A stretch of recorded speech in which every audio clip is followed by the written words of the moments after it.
All right, so this video is going out shortly after Riot has announced Legends of Runeterra. It's their new digital card game that they've been working on for quite some time. There's been rumors and leaks of this for a long time.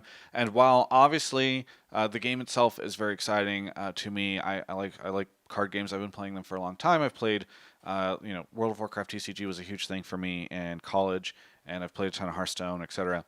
The thing that I really want to talk about in this video is just, and I don't know how much coverage this will get, but I think that they are just completely shaking the foundation of digital card games. You should really want this game to succeed if you're a card game fan, even if you don't like the game itself or you don't want to play it, because I think what they are doing is challenging the status quo. In that card games, if you think about them right now, anybody that's played them, they are incredibly expensive to play. Both physical and digital versions right now, basically universally that way. I remember when I played WoW TCG, it would just cost so much money. You'd have to go spend hundreds of dollars if you wanted to play like the meta decks or the top decks or whatever. Not to mention drafting was really expensive if you want to do a draft with people. It's just so much, right? And I had thought that theoretically digital card games would change that because you don't need to worry about these physical packs and theoretically there's just a whole lot of different systems. But when Hearthstone came out, even though it's free to play, if you really wanted to play the game in a serious way, you had to pay a lot of money, right? Like I have spent hundreds and hundreds, maybe even over $1,000 on Hearthstone, and I haven't even played it in the past couple of years.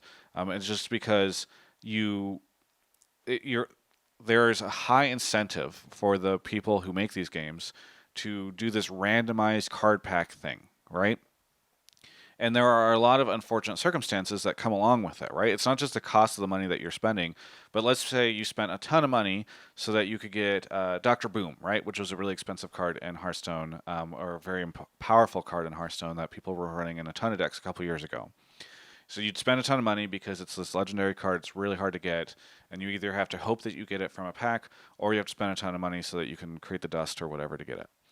Now, Blizzard ends up in a tough position where they can't nerf that card very quickly because you've just spent all this money on this card, and now it's useless. And so you end up in a lot of situations too where the game becomes really kind of difficult to balance or keep up or whatever, right? Compare that to Auto Chess or TFT, which are kind of like card games, but not really, and thus, they don't have that same system. You have all the units from the start that you can pull at any given point in time.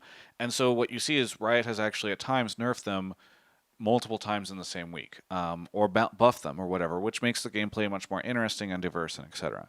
And so my whole point is, with Legends of Runeterra, Riot, and this is based off of an interview that I've done that you can watch on this channel right now, because it's going up at the same time as this.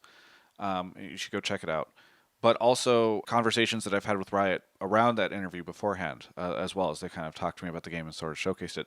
Their philosophy is they want this to be truly free to play, not in the kind of free to play way that card games are right now. They want you to be able to, with a reasonable amount of time spent on the game, be able to build the best decks. And so that I think is super exciting. I know that you will still be able to buy packs, I think, or there's a system in which you can still spend real money, but they are going to, through a lot of different ways, enable you to get this game without having to do that. And what's really cool is that the way that they are planning to do that is by really doubling down on the cosmetic side. And so there's going to be a lot of ways to spend money on the cosmetics, which makes it so that they don't have to charge you a ton of money just to get access to packs. And so that is, I think, what is super exciting to me. And I think if you think about it, it makes a lot of sense, right? Like, I want to say, Riot, oh, it's great that you guys are doing this and you're not greedy or whatever. But really what it is I think digital card games have been out for many, many years. People kind of have now just thought of them as, hey, this is a way that you spend a ton of money and it's just, it just costs so much money.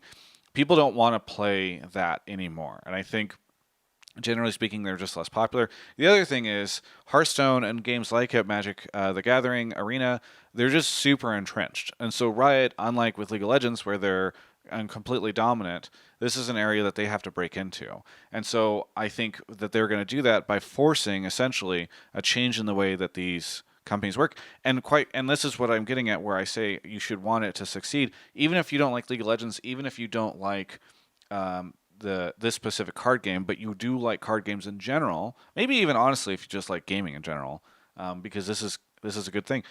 you should want it to work, because what I think will happen is if this game is wildly successful, and it's able to pull people from Hearthstone and from Magic because of competition, because of the way this stuff works, what you're going to see most likely is these other places start figuring out ways to give you cards. These other games are going to become cheaper. If you're a Hearthstone fan, if you're a Magic the Gathering Arena fan, these games will have to change their business model to compete with Riot's, because their business model is no longer going to be based off of you have to pay a bajillion dollars every time a set comes out to unlock all these packs and hope that you get lucky and get the cards that you want, and etc. And then those card games can't ever balance or change anything. Instead, now they're going to have to adapt to Riot's way of doing things. So either way, really excited about this change in business model. Again, if you're a fan of card games like me, digital card games like me, this is an amazing news for you, even if you don't like this game or you're not particularly interested in it. And I am really excited about what this is. So either way, really, I just want to make sure that everyone knows that this is like a really big thing that's happening. It's not just the card game, it's also the impact that's going to have on the business model. Sorry for this quick interview, or sorry for this quick interview. Sorry for this video. It's kind of unedited. We're rushing to get it out as we're at Worlds right now because, of course, Riot decided to announce all this shit on top of Worlds and make my life painful.